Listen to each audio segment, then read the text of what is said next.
Vous êtes sûr Jésus sur ta vie? Non, moi je ne suis pas hypocrite. Il faut faire une différence entre l'hypocrisie et la maturité.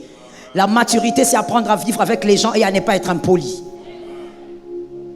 Aujourd'hui, dans la jeunesse d'aujourd'hui, je ne sais vraiment pas qui vous a appris ça, mais moi aussi je découvre. On vous a appris que être impoli, c'est ça, être vrai. Être impoli, c'est ça, ne pas être hypocrite. Moi, je dis ce que je pense. Tu es immature. On ne dit jamais ce qu'on pense. Je te réchoque. On ne dit jamais ce qu'on pense. On dit ce qu'on pense quand il le faut. On dit ce qu'on pense au moment où il le faut.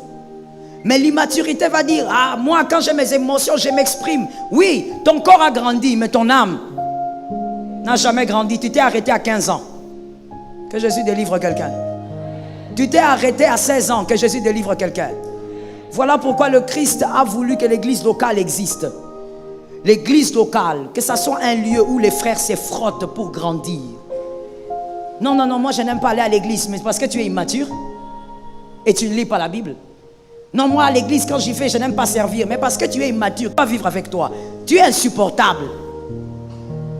C'est ça le problème. Or Dieu, Christ, s'est organisé pour qu'il y ait l'église locale, pour que vous puissiez vous frotter avec les frères et que tu continues à subir la maturation au niveau de ton âme. Que tu apprennes la patience que ton papa ne t'a pas appris. Ton papa t'a bébifié. Voilà pourquoi tu as raté quelque chose. À l'église maintenant, il n'y a pas ton papa pour te bébifier. Tu te frottes avec les frères dans les départements. Un frère te dit, mon frère, tu as mal fait, il ne fallait pas faire ça. On avait dit à 12 heures, on doit prier. Là, tu n'es pas en train de prier. Oh, mais mon frère, oui, il faut te calmer. C'est à l'église qu'on va t'apprendre à parler aux autres poliment, même quand tu as raison. Parce que dans ta maison, on t'a appris à être les petits rois. À l'église, il n'y a pas de roi. Jésus est roi. Donne la main normale. Oui. Il n'y a pas de petits princes. Oh non, moi quand je viens, si je viens. Non, tu n'es pas prince ici. La loi de tout le monde et tout le monde se soumet là-bas. Est-ce que quelqu'un m'entend bien? Il faut vivre la maturation au niveau de son âme. Maintenant ton esprit c'est quoi? Ton esprit c'est toi-même. Ton esprit c'est toi-même. Ton vrai toi c'est ton esprit. Alors notons ceci s'il vous plaît. L'esprit ne subit aucune évolution, aucune maturation. Mais l'esprit subit par contre une solidité. Une solidité. L'esprit a besoin d'être fort. Par la grâce de Dieu, c'est pourquoi ce soir, on va seulement allumer le feu de la prière dans ton esprit. À moins que le Saint-Esprit décide autrement. L'esprit ne subit aucune croissance, aucune maturation, aucune évolution. Il subit plutôt la solidité. L'esprit a besoin d'être solide, d'être fort. Parce que dans la guerre des esprits, ce n'est pas corps avec corps, c'est esprit avec esprit. Ça tombe sur toi, ma soeur. Dans la guerre, dans le monde spirituel, si tu veux que je te dise peut-être la guerre des esprits, ce n'est pas la guerre âme-âme. Non, les démons n'ont pas d'âme. C'est la guerre d'esprit contre esprit. Ton esprit a besoin de peser. Il faut que ton esprit pèse. Même si tu as 30 kilos, mais que ton esprit pèse même 400 kilos. Il faudrait que lorsque tu affrontes les démons des familles, les démons disent non, pas lui. Envoyez-nous quelqu'un d'autre. Celui-là, on ne pourra pas. L'esprit sait. Et je veux maintenant que tu écrives quelque chose qui est très important. Tu peux même dire nota bene. Tu dois savoir que l'esprit d'un adulte et l'esprit des enfants qui sont là sont pareils. Il n'y a pas les petits esprits et les grands esprits. La seule différence qu'il y a entre toi et l'enfant qui se trouve là-bas, ce sont vos enveloppes. C'est-à-dire le corps. Mais l'esprit qui est là a le même âge que ton esprit. Ce qui fait que quand le diable vient dans le songe, le diable ne regarde pas le corps d'un enfant, il voit l'esprit. Et il voit que cet esprit-là n'a pas l'âge d'un enfant. Cet esprit a l'âge d'un esprit. Voilà, tout simplement. Et voilà pourquoi le diable, quand il attaque ton enfant, il attaque avec la même force que quand il t'attaque. C'est toi qui as l'impression que oh, c'est un bébé. Oui, c'est un esprit qui a l'âge d'un esprit dans le corps d'un bébé. L'esprit n'est pas bébé. Est-ce que quelqu'un m'entend bien? L'esprit n'a pas d'âge. Voilà pourquoi il ne grandit pas, il n'évolue pas. Quand le diable veut se focaliser pour détruire donc vos enfants, lui regarde l'esprit et il dit, cet esprit, je suis capable d'atteindre parce que l'esprit n'a pas d'âge. Écrivons, lorsque le diable attaque votre enfant, voici les avantages pour le diable. Il devient le maître de la vie de cet enfant très tôt. Il devient le maître de la vie de cet enfant très tôt. Deuxièmement, il peut diriger sans être repéré pendant longtemps. Il peut diriger la vie de cet enfant sans être repéré pendant longtemps. Il reste maître, personne ne voit, ni vu, ni connu. Troisièmement, il peut détruire par cet enfant et avec cet enfant. Sans que cet enfant ne sache, le diable peut utiliser l'enfant sans que l'enfant ne soit sorcier. Quand le diable utilise l'enfant pour détruire les autres, ce n'est pas forcément que l'enfant est sorcier. L'enfant peut ne pas être sorcier, mais le diable contrôle l'enfant. Et le diable arrive aussi à détruire la vie des autres par cet enfant. 4. Il peut créer une source du mal pendant des années autour de cet enfant. Une source du mal. L'enfant devient un problème, mais vous ne le savez pas. C'est l'enfant qui bloque le travail des gens dans la maison, mais personne ne sait. Parce que personne ne calcule l'enfant. Tout le monde calcule seulement l'oncle là est gris. Tout le monde calcule la tante là est gris. Or, il y a une mine dans la maison. Que Dieu donne la victoire. Je me rappellerai toujours, et c'est un témoignage que je donne très souvent, de ce garçon sur qui j'ai eu à faire la délivrance. Il avait 13 comme ça, 13, 14 ans à l'époque. Certainement qu'aujourd'hui c'est un grand garçon. Ce garçon-là, on a su qu'il était sorcier parce que lorsque sa mère a commencé à avoir des problèmes des yeux, c'était le seul enfant que sa mère avait eu. Et lorsqu'elle est tombée enceinte, le papa avait refusé la grossesse. Il a dit, cet enfant c'est ton cadeau, je m'en fous, j'en ai pas besoin. Et donc la maman a fait grandir seule son fils. Et la maman commençait à pleurer, qu'elle avait des maux des yeux. La maman venait à l'église, mais l'assemblée de la Cité Verte. Elle pleurait, j'ai des maux des yeux, je ne vais pas bien. Alors un jour, la maman trouve l'enfant dans le noir, dans une pièce. Elle louait qu'une seule pièce. Elle trouve l'enfant en train de pleurer, mais avec amertume.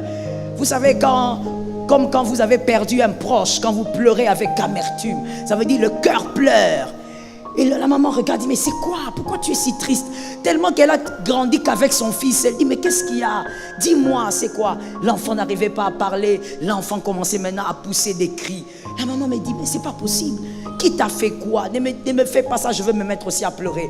Et finalement, l'enfant regarde sa mère, il dit, amène-moi chez le pasteur Joël. J'ai des choses à lui dire. La maman qui regarde, il dit, ah bon? Tu as des choses à lui dire? Il dit, oui. Demain, je ne vais pas à l'école, tu m'amènes chez le pasteur. Il dit, d'accord, on va partir. La maman amène le garçon. Le garçon me dit, je dois vous parler. Généralement, quand je parle avec les enfants, je sors les parents. Et je demande au garçon, qu'est-ce qu'il y a? Moi, je croyais que c'était peut-être les soucis, les études. Et puis, tu vois, il n'a pas connu son père. Peut-être que c'était tout ça. Et l'enfant qui me dit, pasteur, je veux recevoir Jésus. J'ai dit, mais gloire à Dieu. Mais pour ça, on ne pleure pas. Parce que c'est gratuit. Il te suffit juste de parler et de croire. Et puis, il me regarde, il me dit, maman, c'est plus que ça. Je suis sorcier. Je dis, tu es quoi? Parce qu'il faut d'abord bien vérifier si on a bien entendu. Je suis sorcier. Je dis, toi, tu es sorcier. Toi, un joli petit garçon comme ça, tu es sorcier.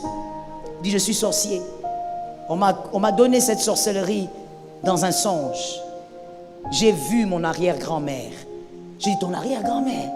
Est-ce que toi, tu connais ton arrière-grand-mère? Déjà, ton papa, tu ne connais pas. Et puis il me dit, non, cette femme m'a dit qu'elle était mon arrière-grand-mère. Et elle m'a donné quelque chose. Et depuis ce jour-là, je sors, je fais des choses. Alors il me dit, ce qui m'amène à la repentance, c'est que on m'a demandé de détruire maman. Et j'avais déjà commencé. Telle maladie qu'elle a au niveau des jambes, c'est moi. Telle chose, c'est moi. Mais en dehors de ça, dans la famille maternelle, parce que c'est la famille qu'il connaissait, j'ai déjà aussi donné beaucoup de gens. Mais maintenant, on veut que je puisse donner la cécité à maman, que maman devienne aveugle, je ne saurais pas. Et les douleurs ont déjà commencé au niveau de ses yeux. Elle ne voit pas bien. C'est moi. Mais je ne saurais pas détruire ses yeux. Je ne pourrais pas. Maman est toute ma vie. Je regarde l'enfant. Est-ce que tu as déjà vu quelqu'un parler dans ton bureau? Toi-même, tu commences à pleurer. Les garçons te regardent, ils te disent, maman. Au lieu de commencer à prier pour lui, tu commences d'abord. Oh Seigneur. Oh Jésus. Tu regardes, tu te dis, mais pourquoi le diable peut être si mauvais? Le diable est tellement mauvais qu'il ne faut pas avoir pitié de ses œuvres. Lorsque tu détectes les œuvres du diable, envoie le feu. Lorsque tu détectes qu'il est passé à gauche, toi va à droite. D'ailleurs, avant même d'aller à droite, tu le suis d'abord et tu envoies le feu là-bas. Est-ce que quelqu'un m'entend bien? Parce qu'avec lui, il ne faut jamais le laisser aller. Mon frère, tu le vois aller, même s'il est en train d'aller seul calmement, tu le suis, tu le localises, tu envoies le feu. Tu termines avec. Imagine-toi si ces garçons, il n'y avait pas le mystère de la compassion. Parce que moi, je veux te dire, moi j'ai compris que ce n'était pas tout ça. L'amour de Dieu dépasse tout. Jésus a eu pitié de cette femme-là. J'ai envie de dire à une femme ici, écoutez madame, que vos genoux soient à terre et aimez Jésus. Lorsque Jésus vous gracie, il va vous gracier dans des dimensions que vous n'allez même pas imaginer. Attachez-vous à Jésus, monsieur. Il va te délivrer du mal, tu ne sauras même pas comment. Et tu iras quelque part, on va t'empoisonner, tu ne verras pas. Mais quand toi tu arriveras, le verre là va se casser. Parce que le Dieu de la compassion, il est là. Le Dieu qui fait grâce. J'ai regardé le garçon, j'ai dit, oh Jésus a eu pitié de cette femme. J'ai dit, bon, je vais prier pour toi. On va commencer un processus de délivrance. Il m'a demandé, pasteur, vous allez parler à maman? J'ai dit, qu'est-ce que tu veux? Tu as 12, tu as 14 ans comme ça. J'ai dit, tu as déjà 14 ans, tu es un grand garçon. Parce que là, tu vas recevoir Jésus. Le salut est individuel. Si tu es capable de recevoir Jésus, c'est que tu es capable de me dire ce que tu veux. Si tu me dis, je ne parle pas à maman, je ne parlerai pas à maman. Mais dis, pasteur, gardez ça pour vous. Ça va briser maman. J'ai dit, il n'y a pas de problème. Ce qui compte, c'est que Jésus va te délivrer. C'est ta main, descend dans ta maison. C'est pour te dire que le diable, quand il regarde un enfant, quand tu te promènes avec ta petite fille là, c'est toi qui dis, elle a 5 ans. Quand le diable regarde, il voit un esprit qui a l'âge de l'esprit. Fais attention, il va attaquer ton enfant comme il t'attaque toi. Le diable est un menteur. Oh, je le crois fermement. Le diable va vouloir, point 5, il va vouloir régner dans la vie d'un enfant parce qu'il peut rester là pendant des années. Là où le diable se trouve, que la révélation te soit donnée. Sixièmement, le diable aime les enfants parce que la transmission du mal sera facile. La transmission du mal sera facile. Aujourd'hui, le diable utilise les enfants pour transmettre le mal. Parce que les enfants sont inconscients, sont innocents. Vous verrez un enfant qui va à l'école avec le médaillon occulte que son père lui a donné. Il arrive à l'école, il dit, ah ma copine, toi aussi tu vas porter, tu vas essayer. Et sa copine qui dit, oui, donne-moi. J'ai traité ces cas-là dans une école ici dont je tais les noms. Ce serait une très mauvaise presse pour eux. Elle prend le médaillon, elle donne à sa copine. Sa copine aussi porte. Oh, c'est joli. Ah, c'est pour moi, oui, c'est pour toi. Mais tu me remets ça demain, hein, parce que c'est papa qui m'a donné. Son père est un grand occulte. Il est dans la franc-maçonnerie. La petite, là, quand il est rentré avec à la maison, toute la maison, personne n'a dormi. Je dis à quelqu'un, un diable, les démons ne peuvent pas entrer chez vous et vous mettre mal à l'aise. Ça tombe sur quelqu'un. Il y a quelqu'un qui n'a pas entendu. Je répète pour toi, tu dormais. Je disais ceci. Le diable ne peut pas entrer chez toi et il veut mettre tous mal à l'aise. S'il entre chez toi, que ce soit lui qui soit mal à l'aise. Qu'il sorte avec autorité au nom d'eux. Qu'il ne reste pas là. Il a mis toute la maison mal à l'aise. Je vous dis, le papa là, le diable est mauvais. Hein? La petite fille là, elle dort avec le médaillon de sa copine. Vous connaissez l'amitié des enfants, non? Ah, elle dort, ma meilleure amie. Non, j'ai entendu un autre terme. Ma bestie. Vous voyez que j'ai des enfants. Ma bestie. Sa bestie. Elle prend le médaillon, elle dort avec. Pendant que l'enfant innocent dort, les papas dans la maison. Les hommes qui n'aiment pas la prière, je n'ai jamais compris pourquoi. Hein? Les hommes qui n'aiment pas, frère, il faut aimer la prière. Frère, aime la prière. Le papa était le premier frappé. Il est allé aux toilettes même 100 fois. Depuis qu'il a commencé, comme si c'était une punition. Comment le diable est mauvais comme ça? Donc lui, la punition qu'on lui a donnée seulement, va aux toilettes. Il a commencé à se réveiller tout. Jusqu'à un moment, il a dit à sa femme, ah, réveille-toi un peu. Pourquoi tu dors comme ça? Oh, je dors parce que je dors. Mais tu ne vois pas que moi je vais aux toilettes. Ah, mais papa, va aux toilettes. Le monsieur a senti que quelque chose n'allait pas. Madame dort un peu, elle aussi, elle sursaute un cauchemar. La maison est en feu parce que le médaillon est dans la maison. La franc-maçonnerie est entrée dans la maison. Je dis à quelqu'un, il est écrit, toute arme forgée contre toi sera nulle et sans aucun effet. Même si on envoie ça dans la nourriture, nul et sans effet. Dans un vêtement, nul et sans effet. Dans un stylo, nul. Même dans les tissages, nul. On ne peut pas t'avoir. J'étais en train de dire à quelqu'un, on ne t'aura pas. Cette année, on ne t'aura pas. L'année prochaine, on ne t'aura pas. Au travail, on ne t'aura pas. À l'école, on ne peut pas t'avoir. Même à l'église, on ne t'aura pas. On ne peut pas te toucher. Parce que l'onction de Dieu couvre ta vie, couvre ta maison. Tu es un homme de prière. Quand tu sors de chez toi, tu dis, Seigneur, voici je sors maintenant. Que sois avec moi. Que ton onction marche avec moi. Est-ce que quelqu'un m'entend bien? J'ai envie de dire à quelqu'un, donne à ton ange du travail. Dis ça à 3 personnes. Dis à quelqu'un, donne à ton ange du travail. Il faut lui donner du travail. Toi, tu es là comme ça, ton ange ne travaille pas. Tout ce qu'il fait, c'est être à côté de toi. Il chôme. Donne à ton ange du travail. Quand tu te réveilles le matin, tu dis, Seigneur, précède-moi. L'ange te précède directement. Il t'attend là-bas. Avant que toi, tu arrives, il est déjà là. Tu comprends pas que tout le monde est gentil avec toi. L'ange a préparé les terrains. Les gens veulent t'accueillir dans Risa. Je prophétise au nom de Jésus. Dans ce bureau, on va t'accueillir. Dans ce bureau, on va te recevoir. Dans ce bureau, tu signeras le contrat. Assieds-toi avec. C'est pour toi. Il faudrait que l'on sente, oh mon Dieu, voici. Dans d'autres versions, maintenant. Dans d'autres versions encore, cette fois-ci. Moi, j'aime cette fois-ci. Vous verrez la différence entre ceux qui me servent et... Frère, fais d'abord un check. Tu sais, quand je sers Jésus, je ne la joue pas à cause de toi, mais parce qu'il est écrit, voici je mettrai la différence entre ceux qui me servent et ceux qui ne me servent pas. Même dans le feu, moi je passe. Même là où on a dit à la limite, moi je passe. Même là où on a dit tu ne perceras pas, toi tu perceras, parce qu'il y aura la différence. Regarde un voisin, dis-lui, on est différent.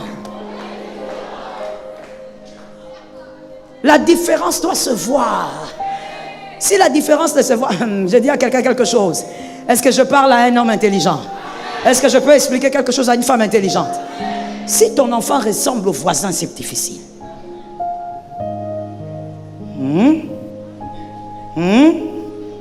Ton enfant, je parle aux hommes parce que les hommes, ça va, ils vont comprendre. Monsieur, ta femme tombe enceinte. Elle est contente, toi aussi. Oh, notre bébé prophétique. La femme fait des caprices. Tu pars même à 3 h du matin, tu achètes des fruits bizarres, des fruits inconnus. Tu n'as jamais connu ça. Mais ta femme t'exige, tu amènes. Quand l'enfant naît, les visages du voisin, textuellement, tu regardes l'aîné, tu regardes les voisins, même né. À 2 ans, il marche même comme.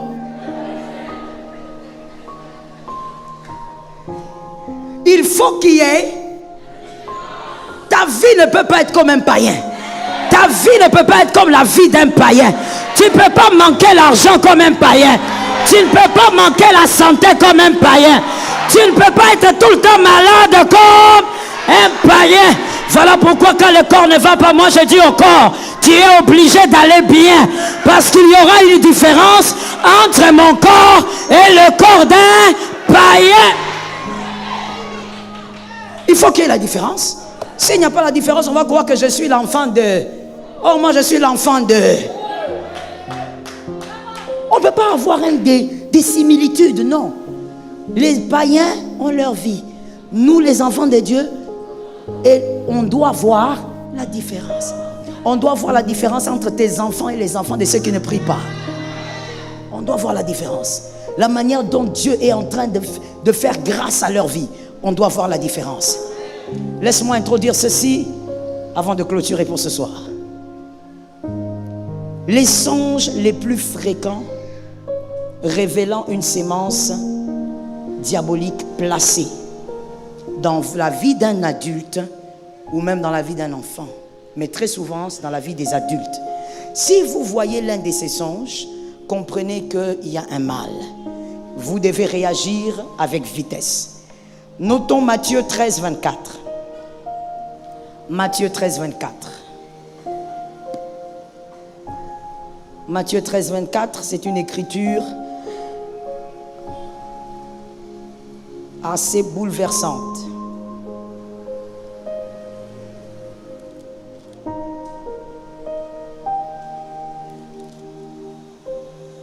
Prenons 25 pour aller directement au but. Vous pouvez mettre 24 et 25, mais on va lire 25. Mais pendant que les gens dormaient, son ennemi vient, s'aima de livrer parmi le blé et s'en alla. Quand est-ce qu'il s'aima? Pendant que les gens dorment. Il vient, l'ennemi vient, il sème, livré. Pendant que les gens dorment, pendant le sommeil. Il sème le mal alors qu'on a déjà sémé le blé. On a déjà sémé les bonnes choses. Le diable vient s'aimer maintenant le mal. Ça ne va pas croître au nom de Jésus. Regardez ce qui se passe. Écrivons. Premier type de songe que l'on voit fréquemment lorsque la sémence du diable est passée par un songe. Vous serez très souvent entouré des inconnus dans une réunion quelconque ou dans un meeting.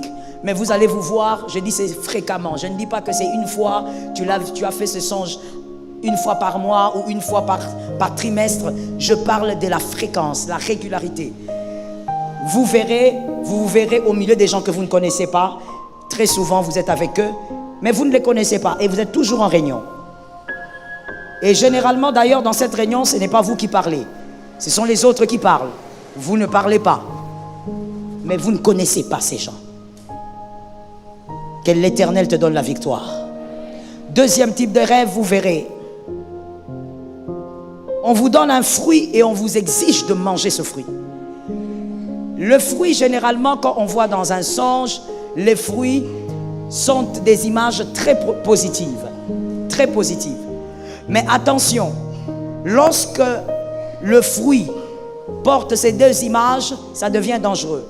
Premièrement, lorsque le fruit est avarié, c'est dangereux.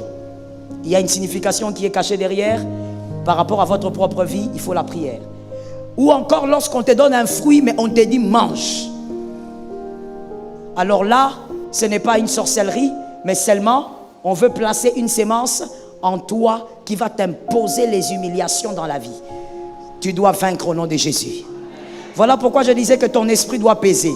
Quand tu pries et que ton esprit pèse, même la nuit, ton esprit décide. N'est-ce pas? Nous tous, nous avons déjà fait des songes ici. Alors vous avez déjà remarqué qu'il y a des moments où, par exemple, on te poursuit, tu cours, mais tu n'as pas de vitesse. N'est-ce pas? Ça veut dire que ton esprit n'a pas de poids. Tu n'as pas assez de puissance. Tu dois prier encore. Et d'autres aussi, des fois, tu vas voir maintenant, on t'attaque. Tu t'arrêtes, tu commences à te battre. Et puis tu arrives à vaincre. C'est-à-dire ton esprit pèse. Il faudrait que ton esprit ait la liberté de décider dans le songe. Quand ton esprit arrive à ce niveau, c'est que ton niveau de prière est quand même bon. Si on doit donner des pourcentages, on va dire tu es au moins à 70%. C'est-à-dire tu es maintenant tu es dans la dimension où quand tu rêves, surtout quand par exemple on te poursuit, à un moment donné tu t'arrêtes, tu dis trop c'est trop. Tu as trop couru et puis tu t'arrêtes, tu dis maintenant viens on va se battre. Qui a déjà vu ça? On est nombreux, moi aussi dedans là-bas. Tu cours, après un moment tu dis oh. Maintenant moi, plutôt ce qui m'était arrivé, c'est pas que j'ai décidé de m'arrêter pour rien. J'ai couru, je te dis que j'ai couru. Hein? Non, l'esprit est compliqué. Hein? La manière dont je courais là, je ne peux pas courir comme ça, dans la vraie vie. Mais à un moment donné, je me suis rappelé, je l'ai dit même, je dis oh, je suis dans un rêve. Oui, je vous dis, j'ai dit non, je suis dans mon propre rêve. Donc moi-même, je vais décider. Je me suis arrêté. J'ai dit d'abord, j'ai commencé à courir depuis longtemps. C'est qui me poursuit? Je ne sais même pas ce qui me poursuit. Je me suis arrêté et j'ai vu un être bizarre venir. C'était pas un être humain, c'était pas un animal, c'était un truc très bizarre. Venir juste devant moi. Et je lui ai dit, comme tu es là, prépare-toi, on va se battre. Il faudrait que tu arrives à un point où dans ton rêve, tu décides ton sort. Il ne faudrait pas, depuis que tu as commencé, tu sautes les murs, tu te transformes en chat, tu cours. Ah, frère. Et tu dis, non, Dieu me protège. Non, frère, sois puissant.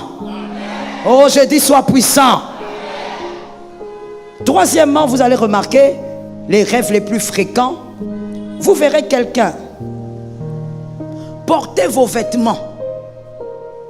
Mais je dis encore, ce sont les types de rêves qu'on fait régulièrement. Pas qu'on a fait une fois, 2 fois, non. Ça, une autre interprétation peut-être. Mais quand vous avez rêvé ça, vous rêvez ça souvent. Des fois même vous êtes fatigué. Vous voyez toujours quelqu'un qui porte vos chaussures. Vous voyez toujours quelqu'un qui porte vos vêtements. Ce qui est à vous, reste chez vous. Ça tombe sur toi, mon frère. Quand je dis ce qui est à toi, reste chez toi. Ça veut dire même si c'était ailleurs, ça part. Et là, ça montre clairement que le diable vous a imposé l'humiliation. Parce que le vêtement, écrivez s'il vous plaît, révèle la gloire de l'homme. Le vêtement, c'est la gloire de l'homme. Voilà pourquoi Adam, quand il a réalisé qu'il était nu, il s'est caché. C'était quoi le vêtement d'Adam dans les jardins d'Éden? C'était la gloire de Dieu. Quand il a péché, la gloire est partie. Il cabote. Et maintenant, il a regardé, il a dit, oh, comment je suis comme ça? Le vêtement révèle la gloire de l'homme. Et les chaussures révèlent le progrès de l'homme. Le progrès. Quand tu rêves que tu as porté des belles chaussures dans un rêve, oh, commence à célébrer Jésus. C'est que Dieu est content de ton progrès. Et tu vas aussi percer. 40e point. 4e rêve. Vous vous retrouvez toujours dans une ancienne maison, abandonnée. Une maison que vous avez déjà quittée depuis des années. Mais toi, tu rêves toujours que tu es là-bas. Peut-être même, ce n'est pas une maison abandonnée. Mais tu es déjà marié. Mais toi, tu te vois toujours. Je dis bien toujours, je ne dis pas rarement.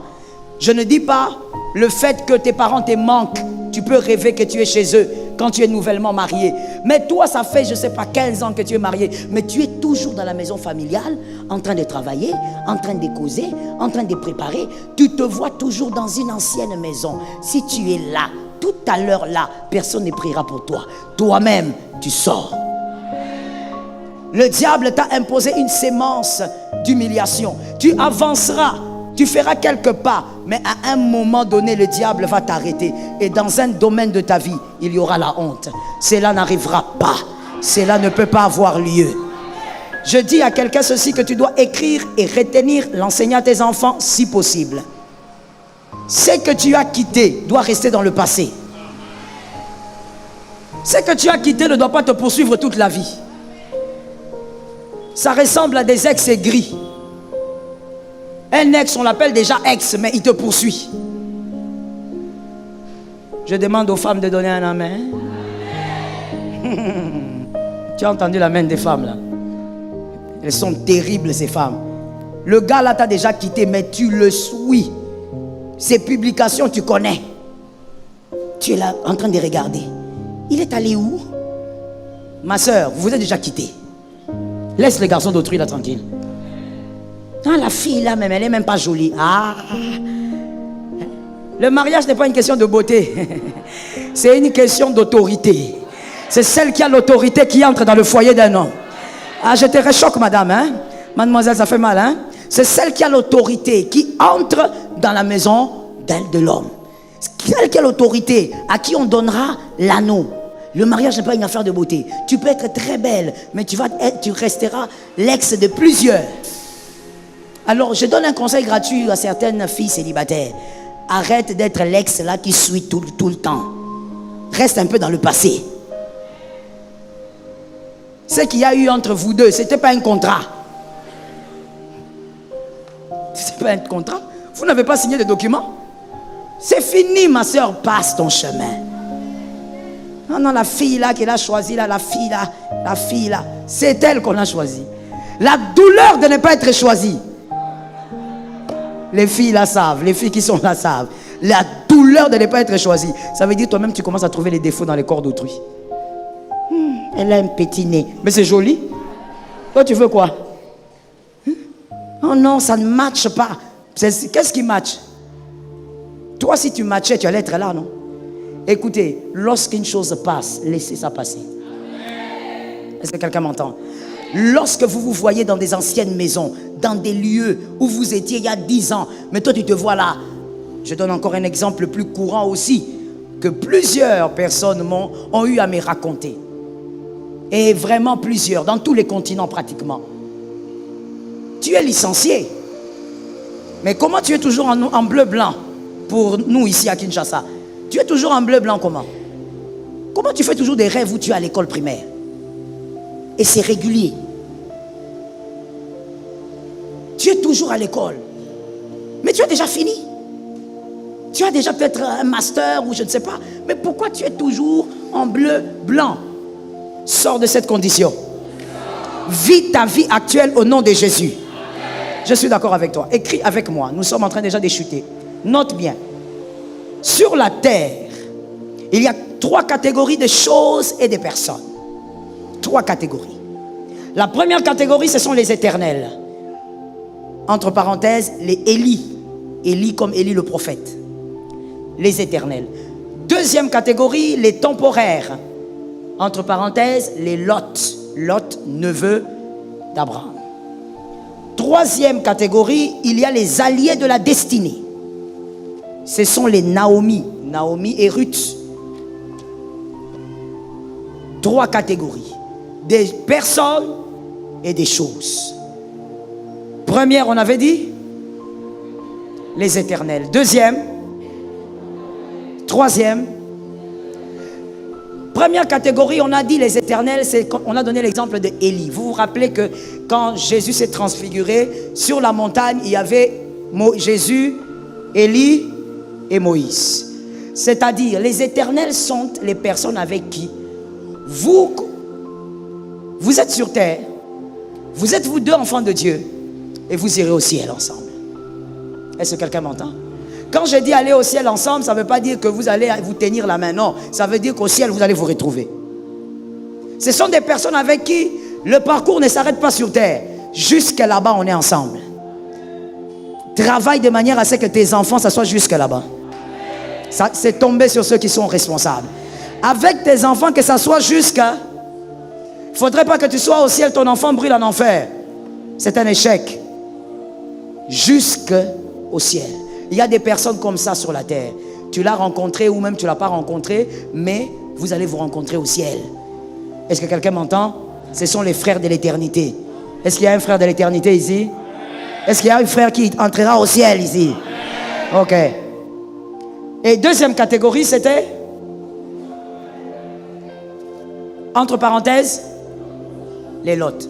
Ce sont des gens ou des personnes ou même des choses qui sont là pour un temps. Quand le temps s'écoule, il faut laisser passer. Écoute avant d'écrire, parce que tu dois écrire ça. Si tu ne laisses pas passer Lot, la substance de bénédiction qui est en lui pour toi va expirer. Si tu ne laisses pas passer Lot, la substance de bénédiction qui est en lui pour toi va expirer. C'est-à-dire, la bonne personne qui te faisait du bien, quand le temps de Dieu de rester ensemble est arrivé, il doit partir, laisse-le partir. Si tu ne le laisses pas partir, c'est lui qui t'avait béni va te combattre. C'est lui, retenez bien s'il vous plaît, avant d'écrire, regardez-moi, celui qui a fini sa mission auprès de toi, celui qui a fini sa mission auprès de toi, si tu n'entends pas le temps, si tu ne comprends pas le temps de Dieu, sa mission va se transformer pour toi en punition. Sa présence va devenir toute une punition. Est-ce qu'il y a des gens qui ont déjà vécu ça? Ça veut dire que tu connais quelqu'un, mais c'est devenu pour toi comme un fardeau. Ça veut dire un problème. C'est comme si le jour où tu l'as connu, c'est le jour où tu as cherché tout ton malheur. Ta vie est devenue mal à l'aise seulement parce que tu l'as connu. Le problème, c'est quoi? La date d'expiration de votre relation a sonné. Il faut apprendre à laisser Laisse partir. Ne sois pas dans le passé, le présent, il y a des bonnes choses. Je veux te dire pourquoi des fois quand Dieu oblige des choses à nous quitter, pourquoi on n'arrive pas à regarder le présent. C'est que je veux dire, tu m'aideras à les dire à 3 frères. On n'arrive pas à regarder la beauté du présent parce que dans notre présent, il y a plusieurs embryons. Ces embryons sont la gloire de demain. Demain, c'est la gloire, mais dans le présent, ce sont des embryons. Quand vous les regardez donc, ni beauté. Alors quand tu regardes, tu dis, moi je n'ai rien, alors que tu as les embryons de la gloire. Dans ton présent, ils sont là. Ils attendent le temps pour éclore. Est-ce que quelqu'un m'entend? Généralement, quand Dieu fait passer quelque chose, c'est que dans le présent, il a mis plus grand. Dans le présent, il a mis mieux. Si tu n'es pas capable de voir, crois au moins que Dieu a réservé mieux pour toi. Finissons en disant ceci. On va continuer ça demain. Écrivez. Les 5 attitudes pratiques à avoir face à ce que Dieu a fait partir. Les 5 attitudes pratiques à avoir face à ce que Dieu a fait partir. Si Dieu a permis que tu perdes un travail, Dieu a permis que tu perdes un frère biologique que tu as enterré, que tu perdes un parent, Dieu a permis que tu perdes cet homme-là alors qu'il t'avait promis le mariage, tu perdes cette femme alors que vous êtes déjà dans les processus du mariage. Voici les 5 attitudes pratiques à avoir face à ce que Dieu a fait partir. On va s'arrêter à 1, demain on va continuer, il ne faut pas être en retard. Première attitude, évitez de vous entourer des personnes qui vous rappellent ce qui vous a quitté. Évitez de vous entourer des personnes qui vous rappellent les choses qui vous ont quitté. Entoure-toi des gens qui te rappellent que ton futur est glorieux. Entoure-toi des personnes qui te disent, même si c'est parti, ce que tu as aujourd'hui va te permettre d'être glorieux. Refuse d'être toujours avec des gens qui te rappellent, ah, vraiment, c'est étonnant, hein? Comment les garçons là t'ont quitté? Il était gentil, hein? C'est le type de sorcière qu'il ne faut pas avoir autour de soi. Elle est en train de polluer ta foi. Elle t'empêche de regarder comme Dieu. Dieu, il regarde toujours l'avenir. Dieu ne se focalise pas sur le passé. Voilà pourquoi même ton péché, Dieu le pardonne quand tu demandes pardon. Parce que Dieu ne se focalise pas sur le passé, il est focalisé sur l'avenir. Dis à 3 personnes, éloigne-toi des personnes qui te rappellent ce qui t'a quitté. Est-ce que tu as parlé à 3 personnes? J'ai dit 3 personnes. Est-ce que tu as parlé à 3 personnes? Vous êtes sur Jésus sur ta vie?